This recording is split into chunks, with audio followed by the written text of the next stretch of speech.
Tension పడకు. నీకోసం వాడు కోడల్ని తీసుకురాలేడా? పెళ్లి చేసుకునే పనికి మనలోడు ఎవర్రా?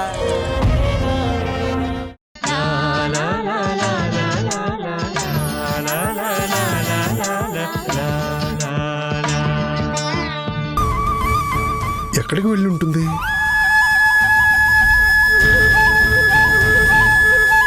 నమస్కారం దీక్షితులు గారు. మా పొలంలో పండిన కూరగాయలండి. జానకి ఇష్టం అని తీసుకొచ్చాను. ఏంటి బాబు, ఏదో పరధ్యానంలో ఉన్నారు? ఇప్పుడు నేను ఏది వినే పరిస్థితుల్లో లేని దుర్గమ్మ. జానకి బయటికి వెళ్ళింది, తనింకా రాలేదు. అందుకే కంగారుగా ఉంది. ఎందుకు బాబు భయపడతారు? జానకి ఏం జరుగుతుంది? చూడండి, గుడికి మిమ్మల్ని దూరం చేసి మిమ్మల్ని బాధ పెట్టాలి అనుకున్నారు. ఈ ఇంటి నుంచి మిమ్మల్ని గెంటేయాలని చూశారు. కానీ జరిగిందా? జానకమ్మ అనుకున్నట్టే అన్నీ జరుగుతాయి. మీరు భయపడాల్సిన అవసరం లేదు. అదే దుర్గమ్మ నా భయం కూడా. జానకి ప్రతి విషయంలో మొండిగా ప్రవర్తిస్తుంది. మనం న్యాయం వైపున్నాం, ఎందుకు భయపడాలి అంటుంది.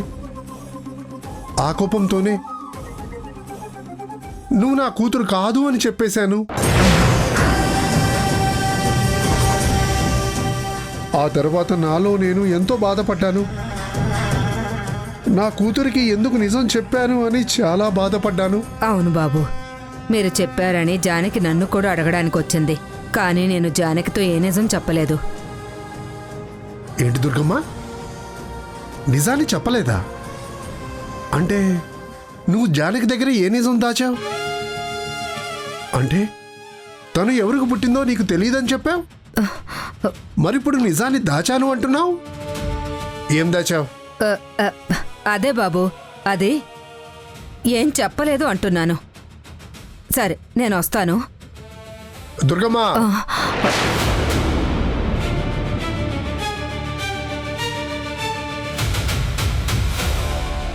నువ్వేదో నిజాన్ని దాస్తున్నావు. ఇప్పుడు కూడా నువ్వు తడబడుతూనే ఉన్నావు. అంటే జానకి ఎవరో నీకు తెలుసన్నమాట.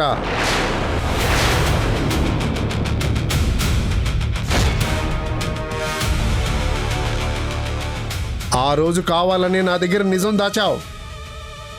నిజమేంటో చెప్పు దుర్గమ్మ. నీ చేతులతో నువ్వు పురుడు పోయలేదని చెప్పావు. అందుకే రాముడిచ్చిన వరప్రసాదం అనుకుని ఆ తల్లిని మా ఇంటి పిల్లగా పెంచుకున్నాను.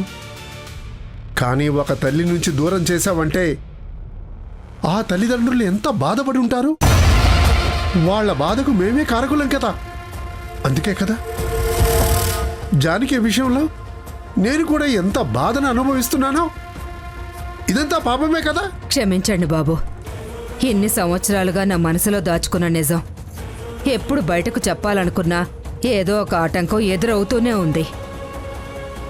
కానీ ఈరోజు మీరు భయపడుతున్నారు కాబట్టి ఆ భగవంతుడే నా నోటి వెంట ఇలా చెప్పించాడనుకుంటాను. జానకి విషయంలో మీరు భయపడవలసిన అవసరం లేదు. ఆ వంశంలోనే నీతి నిజాయితీ ఉంది.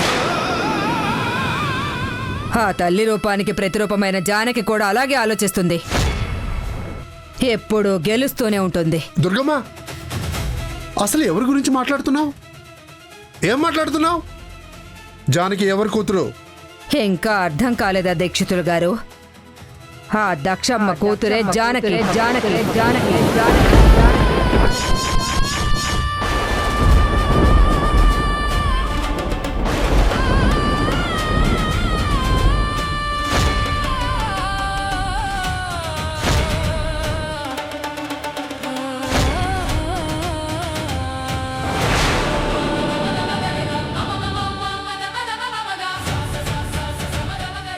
ఏంటి దుర్గమ్మ, నువ్వు చెప్పేది నిజమా? అవును దీక్షితులు గారు, దక్షమ్మ కూతురే మన జానకి.